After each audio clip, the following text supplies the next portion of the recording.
오늘 말씀은 사도행전 1장 12절로 우리 26절 말씀까지 굉장히 길지만 우리 한번 같이 교독하도록 하겠습니다. 사도행전 1장 12절로 26절 교독합니다. 제자들이 감나몬이라 하는 산으로부터 예루살렘에 돌아오니 이 산은 예루살렘에 가까워 안식일에 가기 알맞은 길이라.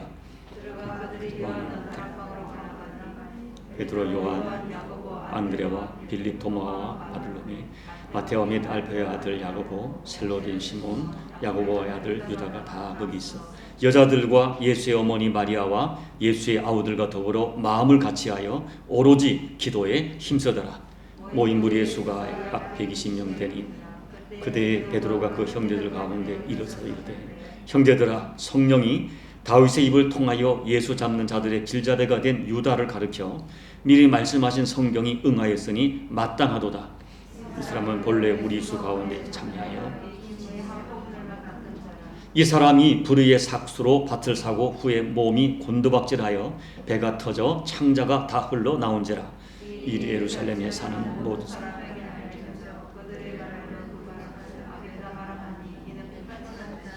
시편에 기록하였으되 그의 거처를 황폐하게 하시며 거기 거하는 자가 없게 하소서 하였고, 또 일렀으되 그의 직분을 타인이 취하게 하소서 하였도다.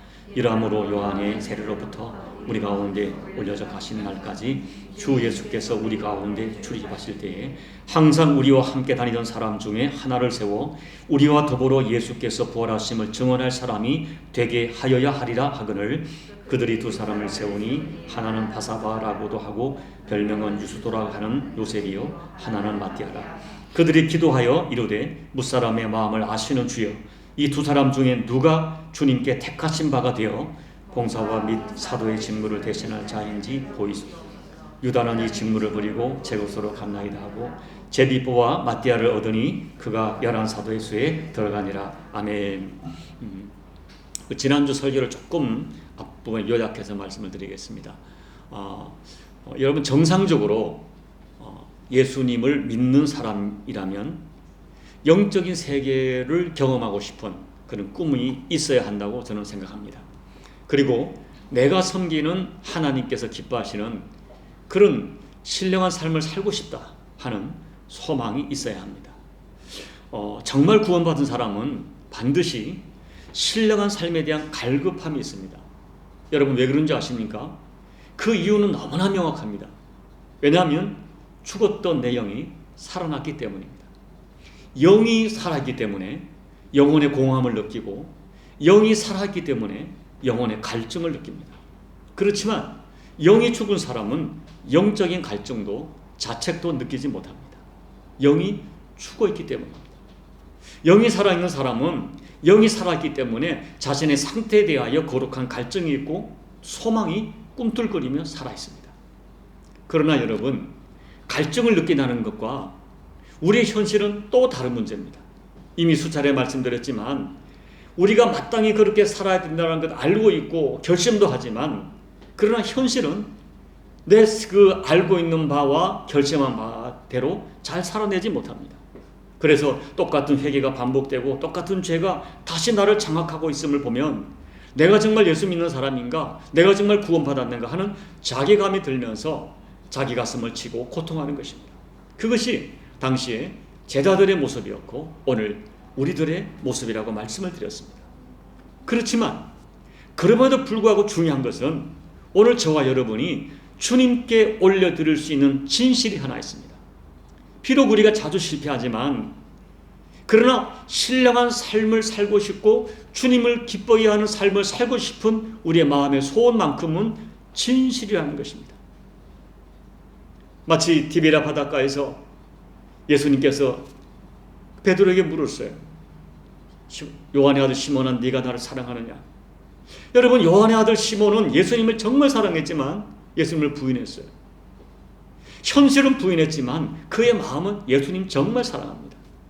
우리가 마음의 소원대로 실천하며 살지는 못하지만 예수님 증인으로 살고 싶은 마음의 소원, 그것은 진실인 것을 우리 주님이 아셨기 때문에, 우리 주님이 인정해 주셨기 때문에 제자들에게 성령 받으라, 성령으로 세례를 받으라, 권능을 받으라 강력하게 권면을 하십니다. 너희가 성령이 임하시면 너희가 권능을 받아서 너희가 마음에 소원하는 것들을 실제의 삶 속에 실상으로 살게 될 것이라고 말씀하시는 것입니다. 저는 지난 주일에 사도행전 전체의 요절이라 할 수 있는 1장 8절 말씀을 설교하면서 이 1장 8절 말씀에는 주님께서 그 당시 제자들과 우리들에게 중요한 두 가지를 분명하게 약속하신다고 말씀을 드렸어요. 첫째는 성령이 너에게 임하시면, 이 말은 성령님이 우리 각각 사람에게 개인적으로 임하시고 개인적으로 경험되어질 수 있다는 것을 말씀하시는 거예요. 둘째, 성령이 임하시면 너희가 권능을 받는다는 것입니다. 그런데 여기서 말씀하는 권능은 어떤 인간적인 능력이 아니라고 말씀을 드렸습니다. 또한 우리가 방언을 하고 예언을 하고 어떤 병든 자를 고치는 것 같은 은사를 말씀하는 것도 아니라고 말씀을 드렸어요. 주님께서 사도행전 1장 8절에서 말씀하시는 권능은 예수님의 증인으로 살아갈 수 있는 권능입니다. 주님께서는 성령이 임하시면 너희가 어떤 상황에서도 주님께 대한 믿음을 지킬 수가 있고 너희들의 일상의 삶에서 예수님을 증언하는 증인으로 살아갈 수 있는 권능이 우리 각 사람에게 주어진다고 약속하셨어요. 그 약속을 믿고 기다리라. 약속을 믿고 예루살렘 떠나지 말고 성령님 사모해라. 너희가 몇 날이 못되어 성령으로 세례를 받을 것이다 약속하셨어요. 그렇게 말씀하시고 주님은 오늘 성경을 보니까 제자들이 보는 가운데서 하늘로 올라가셨습니다. 그때 흰 옷 입은 두 사람이 그들 곁에 서서 갈릴리 사람들아 어찌하여 서서 하늘을 쳐다보느냐? 너희 가운데 하늘로 올려지신 이 예수는 하늘로 가심을 본 그대로 오시리라 약속하셨어요. 예수님이 성천하신 후에 제자들이 다시 예루살렘으로 돌아왔습니다. 제자들이 예루살렘으로 돌아왔다는 그 자체가 제자들의 놀라운 변화를 보여주는 것입니다. 예루살렘은 안전지대가 아니었어요. 그들을 핍박하는 세력이 아직도 살기등등하게 그들을 찾고 있는 현장입니다. 그 살기 앞에서 이미 그들은 실패했던 그런 썰어린 추억이 있는 현장입니다. 솔직히 두려웠을 것입니다. 그런데 오늘 말씀을 보면 이 말씀에서 느껴지는 것은 120명의 제자들이 마음이 강력하게 하나가 되어 있다는 것입니다. 어떤 보이지 않는 힘이 그들로 하여금 우리 다시는 실패하지 말자. 주님이 약속하신 것 기다리자. 주님이 약속하신 것 성령을 받아서 더 이상 우리가 나약하게 살지 말자. 실패자가 되지 말자. 이런 공감대가 형성되어서 그들이 하나가 되는 그런 분위기를 우리가 분명히 느낄 수가 있어요. 그들은 다락방으로 올라갔다고 기록하고 있습니다. 그곳은 주님께서 최후의 만찬을 베푸시면서 제자들의 발을 씻겼던 그 마가의 다락방일 것입니다. 그곳에 120명이 모여서 기도하기 시작합니다. 신학자들은 그날 그 모임이 초대교회의 시작이라고 해석합니다. 사랑의 교회를 담임하셨던 오카노 목사님은 그때의 상황을 표현하기를 그때의 마가의 다락방은 마치 만삭이 된 엄마의 뱃속에 있는 아이 같은 교회. 아직은 출생하지 않았지만 이제 막 곧 태어날 것 같은 만삭이 된 엄마의 뱃속에 있는 아이 같은 모습이 교회라고. 그런 의미에서 오순절 성령이 임하시면서 교회가 확 모습을 드러냈어요. 그래서 오순절 성령 강림, 오순절이 교회의 출산이요 교회의 생일이라고 표현하십니다.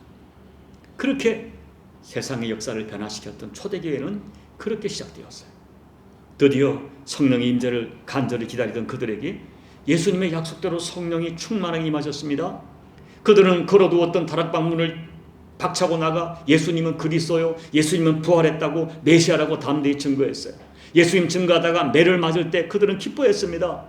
욕을 받으면서 야 내가 뭔데 나 같은 것이 예수님 때문에 매를 맞고 욕을 받는다니 기뻐했어요.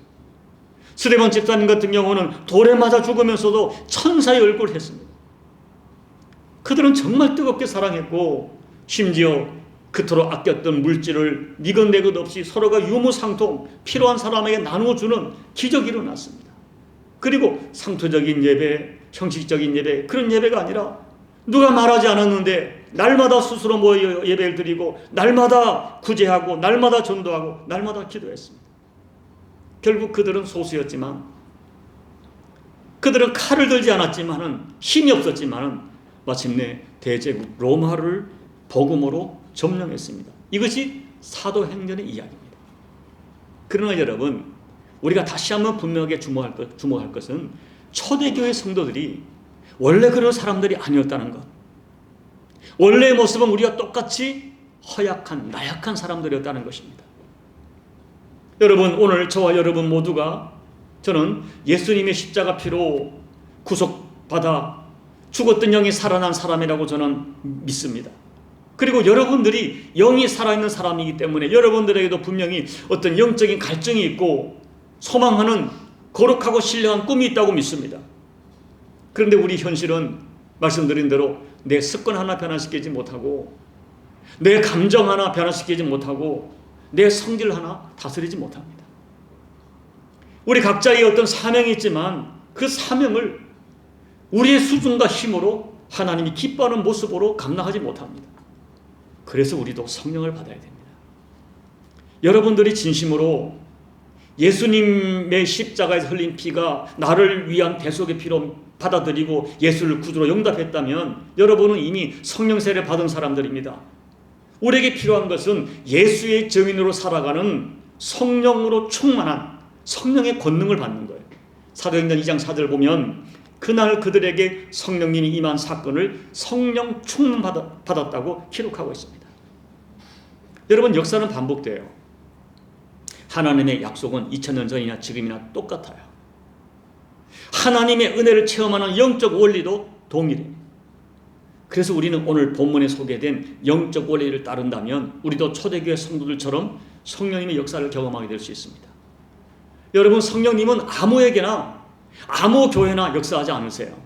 받을 만한 교회, 받을 만한 성도, 감당할 만한 성도에게 역사하십니다. 그런 관점에서 오늘 본문 말씀이 굉장히 중요합니다. 왜냐하면 사도행전 2장에 성령 강림을 이끌어낸 구체적인 직접적인 이유가 오늘 본문 말씀에 담겨있기 때문입니다. 그래서 오늘 우리가 본문 말씀을 통해서 우리가 성령 충만과 성령 세례를 어떻게 받았는가, 성령이 역사하심을 경험하는 사람들에게는 분명한 특징이 있다는 것입니다. 그러면 오늘 말씀을 보면서 어떤 사람들에게 성령님이 역사하신 것입니까? 첫째는 말씀을 믿고 순종하는 사람들에게 성령님이 역사하십니다. 초대교회는 철저하게 깨달았어요.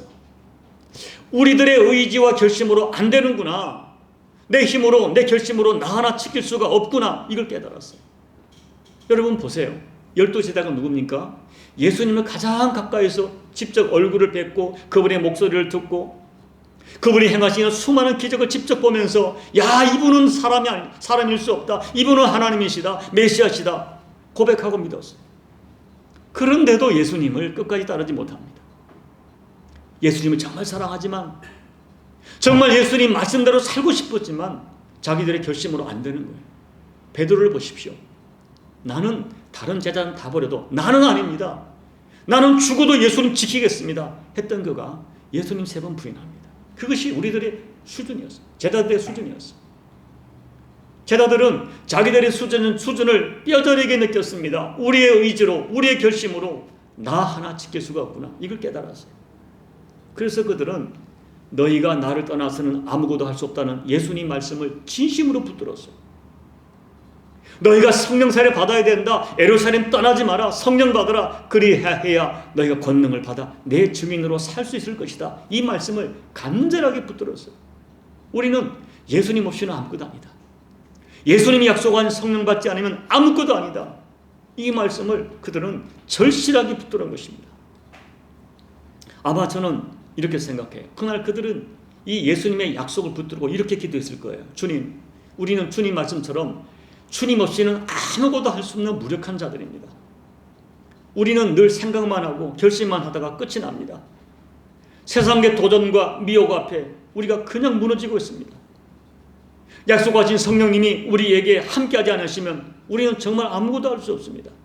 주님, 그 약속의 말씀 붙들겠습니다. 우리는 성령이 임하신다는 것이 뭔지, 성령 세례가 뭔지, 성령 충만이 뭔지, 성령 받는 것이 무엇인지 잘 알지 못합니다. 그러나 주님 약속하셨으니까 기다리겠습니다. 사모합니다. 우리에게 충만히 오시옵소서, 성령님 우리에게 임하여 우리를 살려주옵소서. 아마 그렇게 기도했을 거예요. 그들은 성령님이 어떤 분이신지, 성령이 어떻게 임하실지 몰랐지만 주님이 말씀했기 때문에 주님을 신뢰하는 믿음으로 기도하면서 성령님을 사모했어요. 열흘을 위한 기간이 결코 짧은 시간이 아닙니다. 제가 열흘 금식하려고 강남 금식교원에 갔다가 열흘이 얼마나 긴지, 금식하는 열흘은 너무너무 길어요. 이 사람들은 언제 응답이 오리라는 약속도 없었습니다. 열흘 만에 올 것이다, 15일 만에 올 것이다, 아니에요. 그런 기간이 없이 그냥 오로지 말씀만 믿고 기다리고 기도했어요. 그렇게 말씀을 붙들고 기도하며 기다리다가 마침내 말씀대로 성령의 충만한 임재를 경험합니다. 여러분, 오늘 우리들의 문제가 무엇인지 아십니까? 하나님에 대한 지식이 없는 것이 아니에요. 지식이 있어요. 하나님의 존재를 부인하는 것이 아니에요. 하나님 존재를 믿어요.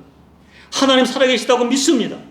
그러나 하나님의 살아계심과 주님이 약속하신 성령의 능력을 사모하지 않습니다. 성령의 임재를 체험하지 않고 무기력한 그냥 이론 신앙에 머물러 있는 것이 우리의 문제입니다. 하나님 살아계시다는 것 이론이 아닙니다. 성령님은 교리가 아닙니다. 성령님은 우리를 도우시기로, 보혜사로 하나님이 약속하신 분이십니다. 예수님께서 이 땅을 떠나시면서 이 땅에 남기를 제자들이 살아갈 세상이 얼마나 예수님을 대적하고 그리고 예수를 따르는 자들을 대적할 것을 아셨기 때문에, 우리의 힘으로 그 대적을 이길 수 없는 것을 아셨기 때문에 성령님을 약속하신 거예요. 보혜사, 곁에 서서 돕는 분, 우리의 믿음을 돕고 우리의 인생을 도우시는 분으로 성령을 약속하셨어요. 성령님은 우리가 경험할 수 있는 하나님이십니다. 여러분, 다시 한번 생각해 보세요. 예수님과 직접 동행했던 제자들조차도 성령님이 필요했다면 예수님을 보지도 못하고 예수님의 기적을 보지도 못한 우리들이야말로 두말할 필요 없이 성령님의 도우심이 필요합니다. 여러분, 성령님이 도와주셔야 사실 예수님이 믿어져요.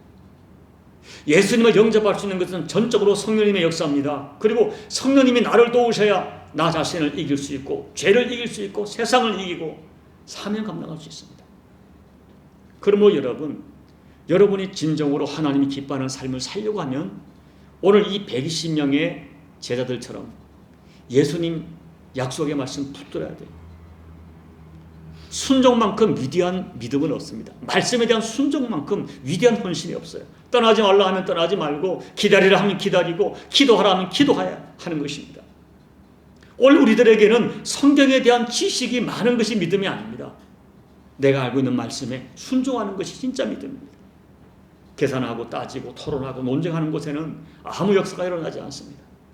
정말 하나님의 살아계심을 체험하고 싶다, 성령님의 임재를 체험하고 싶다, 그것이 어떤 형상인지 모르지만은 주님이 약속했으니 성령이 임하면 권능을 받는다고 말씀했으니 그 말씀 믿고 그 말씀 붙들고 기도하는 자에게 성령님이 역사합니다. 두 번째, 마음을 같이 하는 교회와 성도에게 성령님이 역사합니다.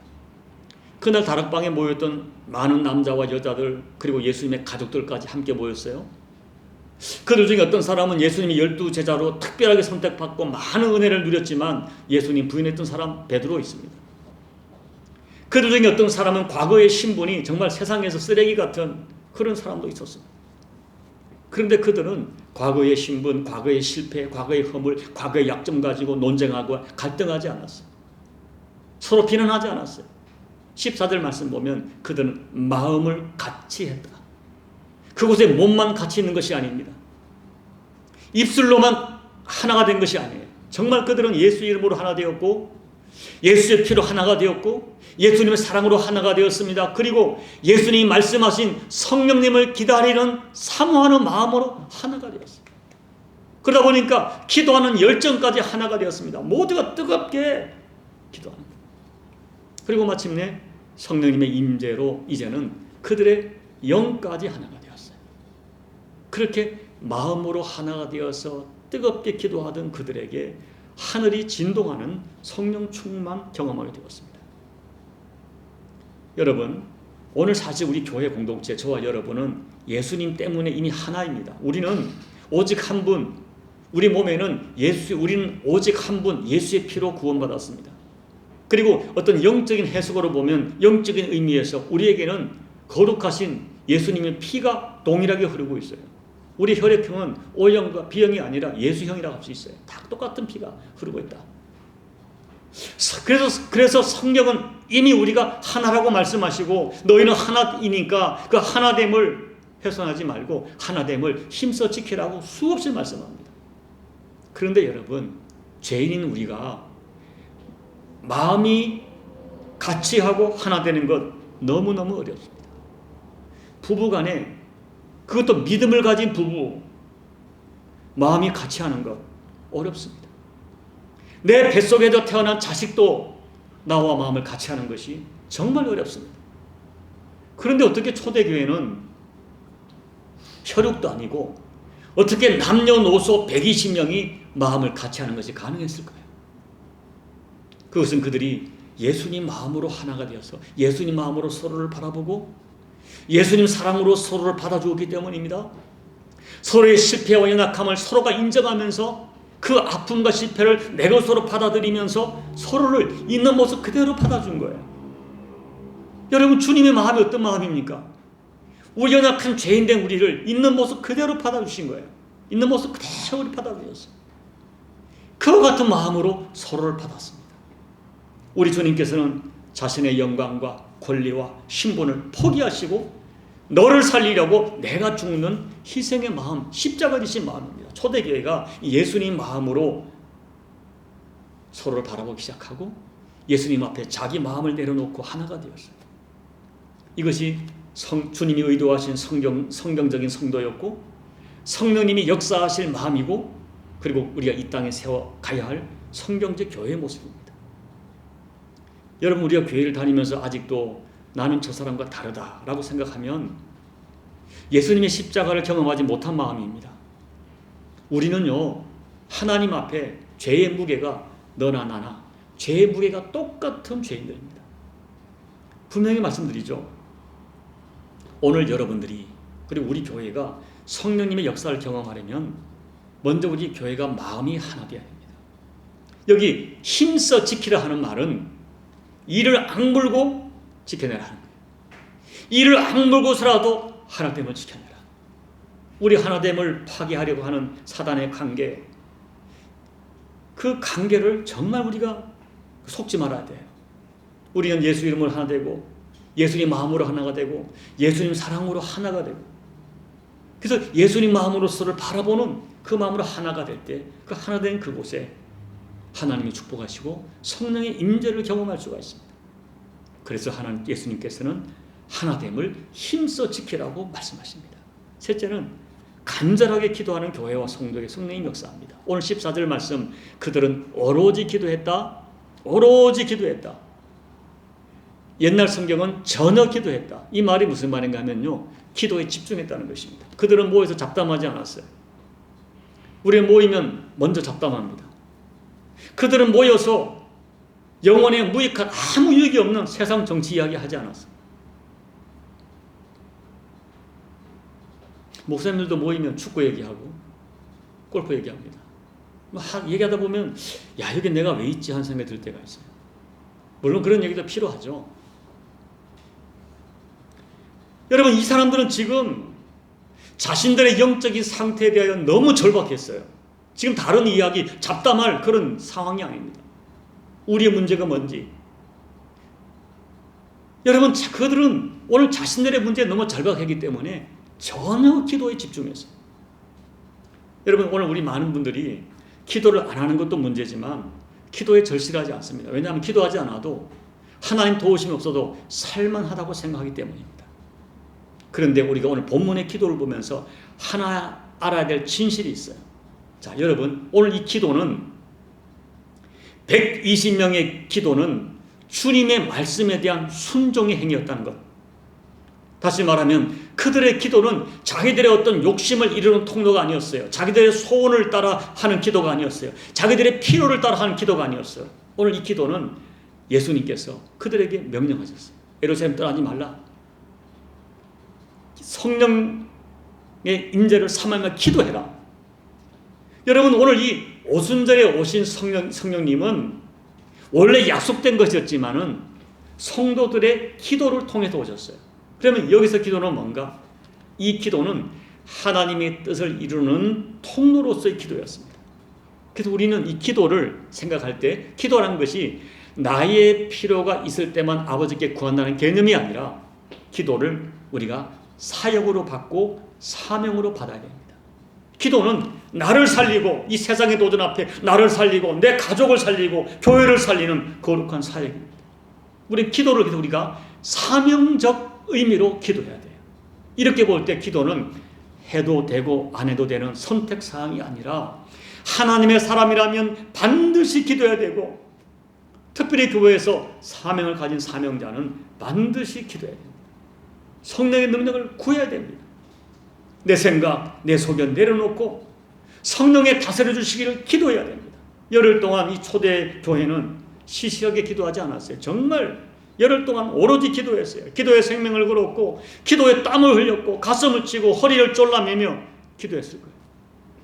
그렇게 간절히 절실하게 기도하는 공동체 개인 위에 성령이 불같이 임했습니다. 넷째, 영적 질서를 존중하는 개인과 교회 위에 성령님이 역사하십니다.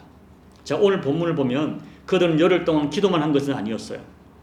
기도하는 중간에 그들은 이제 곧 성령이 임하시면 믿었죠. 성령이 임하시면 그들이 이제 땅끝까지 예루살렘과 유대와 사마리아와 땅끝까지 가서 복음을 전하기 위해서는 이 교회에 질서가 필요하다. 조직이 필요하다. 이걸 깨달았어요. 그래서 영적인 질서를 세우고 교회를 새롭게 조직할 필요성을 느꼈습니다. 특별히 그 사도로 부름받았던 가룟 유다가 이탈했기 때문에 그 빈자리를 채워야 하는 사도 뽑는 일을 진행했어요. 15절에 보면 베드로가 일어납니다. 자, 베드로고 지금 이 상황에서 어떻게 보면 사람들에게 너는 리더의 자격이 없어 라고 손가락질 받을 위치에 있는 사람입니다. 왜냐하면 불과 며칠 전에, 얼마 전에 예수님을 3번 부인했던 사람이거든요. 배신의 경험이 있는 사람입니다. 베드로 학문과 신분이 변변하지 못한 사람입니다. 성격은 불같고 인격이 사람들이 흠모할 만한 인격이 아니었습니다. 그렇게 허물 많은 베드로였지만 주님이 그를 세웠다는 그것 때문에 모두가 베드로의 영적인 지도력을 인정해주고 세워주고 베드로에게 따라주었습니다. 여러분, 주님의 일을 할 때 보면은 앞서가는 사람이 있고 뒤에서 밀어주는 사람이 있습니다. 우리는 교회의 어떤 제도를 따라 목사, 장로, 권사, 집사 이렇게 세움받습니다. 여러분, 이것은 직분은 계급이 아니라 영적인 질서입니다.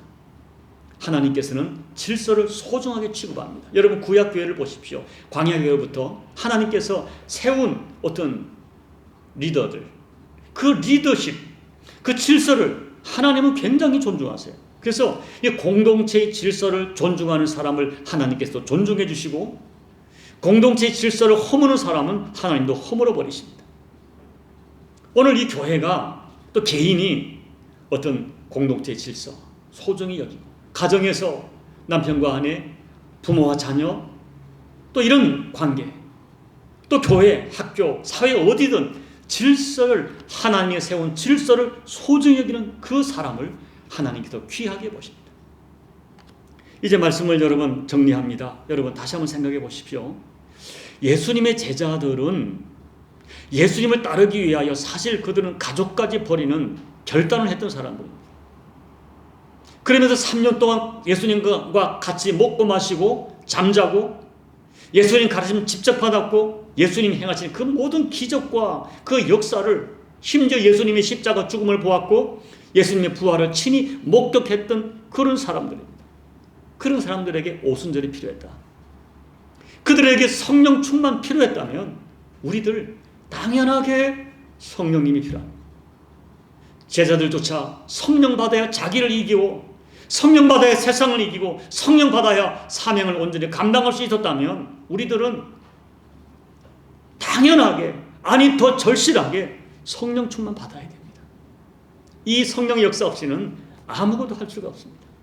말씀드린 대로 맨날 생각만 하고 맨날 기도만 하고 맨날 결심만 하다가 끝납니다. 성령 임재, 나타남, 충만, 세례, 용어에 어쨌든 성령이 나와 함께 하시기를 여러분 정말 간절히 사모하셔야 됩니다.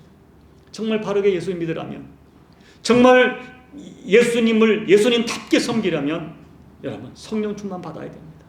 왜 이렇게 예수 믿는데, 내가 이렇게 교회 다닌 지 오래됐는데 내 생각 하나 이기지 못하는가, 내 감정 하나 이기지 못하는가, 이런 자신을 그냥 버려두지 말아야 됩니다. 다 그런 거야. 그렇지 않습니다.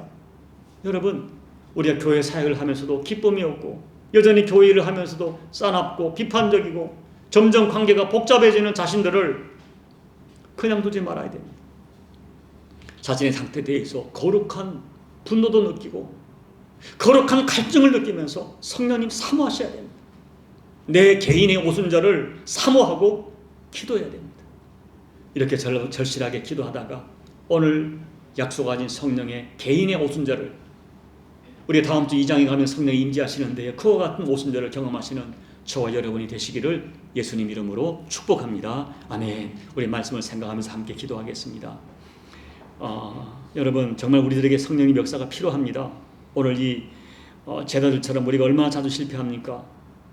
늘 생각은 하고 또 결심도 하지만 그 생각과 결심을 이겨내지 못합니다. 내 습관 하나 바꾸지 못하고 내 감정 하나 다스리지 못합니다. 주님, 이것이 내 모습입니다. 주님, 내가 정말 주님이 기뻐하는 삶을 살고 싶습니다. 내 힘으로 안 됩니다. 정말 이 거룩한 소원이 있는데 거룩한 소원이 실제가 될 수 있도록 성령 하나님, 나를 충만히 채워주십시오. 나를 지배해 주십시오. 나를 뚫고 들어와 나를 온전히 장악해 주십시오. 나를 점령해 주십시오. 내 안에 계신 성령님, 그리하여 나를 통하여 나타나 주십시오. 우리 함께 오늘 말씀을 생각하면서 우리 함께 기도하며 나가시겠습니다. 아버지 하나님, 고맙고 감사합니다. 오늘도 저희가 말씀을 통하여 참 제자들이 정말 자신들의 한계와 상황을 깨닫고 예수님 말씀을 따라 이 다락방에서 열흘 동안 정말 전혀 오로지 기도하다가 성령의 임재를 체험하게 되었습니다. 하나님 아버지, 오늘 우리들 제자들처럼 나 자신의 상태에 대하여 거룩한 자책과 함께 거룩한 소원을 갖게 도와주십시오. 내가 마음의 소원대로 살기를, 정말 주님이 기뻐하는 삶을 살기를 소원하는 마음, 우리가 얼마나 많이 자주 결심하고 얼마나 자주 안타까워하고 내 가슴을 쳤지만 하나님 아버지, 우리 언제나 자책으로 끝나고 후회로 끝나고 결심으로 끝날 때가 너무 많았음을 고백합니다. 이제 하나님 아버지 역사해 주십시오. 성령 하나님 역사해 주십시오. 우리 마음속에 거룩한 소망을 주시고 아버지 간절한 기도를 더해 주셔서 내가 반드시 성령의 임재를 체험하리라, 성령의 충만을 체험하리라. 성령 하나님, 나를 도와주십시오. 예수님 약속한 성령을 주십시오. 거룩한 소원을 가지고 하나님께 부르짖다가 그 약속하신 성령의 임재를 체험하여 아버지 정말 하나님 기뻐하는 그 거룩한 삶을 살아낼 수 있는 우리 모두가 될 수 있도록 아버지 은혜 베풀어 주옵소서. 이 거룩한 소망을 우리 심령 속에 뜨거운 소망으로, 뜨거운 열망으로 아버지 하나님 허락해 주시옵소서. 아버지 하나님 아버지, 베드로가 예수님을 정말 사랑했고 다른 사람은 다 버려도 예수님을 지키고 겠다는 그의 마음이 진실이었지만 계집종의 위협 앞에 예수님 3번 부인했던 제 베드로의 모습이 우리들의 모습입니다. 정말 우리들이 성령의 임재를 통한 성령의 도우심 없이는 아버지, 저희들도 우리 삶의 현장에서 수없이 예수 믿지 않는 사람인 것처럼 내 삶으로 예수를 부인하고 아버지 하나님, 내 감정 하나 다스리지 못하고 내 습관 하나 바꾸지 못하는 저희들임을 고백합니다. 언제나 아버지 결심을 하고 가슴을 치고 자책만 하고 끝날 때가 많았음을 고백합니다. 사랑하는 교우들의 심령 속에 오늘 다시 한번 그럼에도 불구하고 아버지 뜻대로 살고 싶은 마음의 소원, 주님을 기쁘게 하는 삶을 살고 싶은 마음의 소원이 진실함을 아시는 주님께서 성령 받으라, 성령 충만 받으라 하신 말씀을 생각하면서 우리들도 성령님을 사모하게 도와주십시오. 성령님 살아계시고 간절히 사모하는 자에게 역사하는 살아계신 하나님이심을 믿는 믿음을 가지고 성령님의 임재와 성령님의 충만을 간절히 사모하다가 보혜사 되신 성령님의 임재와 충만함을 통하여 아버지, 그토록 우리가 자책하고 결심하고 소원하던 그 삶을 살아내는 우리 모두가 될 수 있도록 아버지 은혜 베풀어 주옵소서. 참으로 저희들의 심령 속에 성령 충만에 대한 간절한 절실한 사모함이 우리 모두에게 허락되게 결단되게 아버지 하나님 역사해 주시옵소서. 예수님 이름으로 간절히 사모하며 기도하옵나이다. 아멘.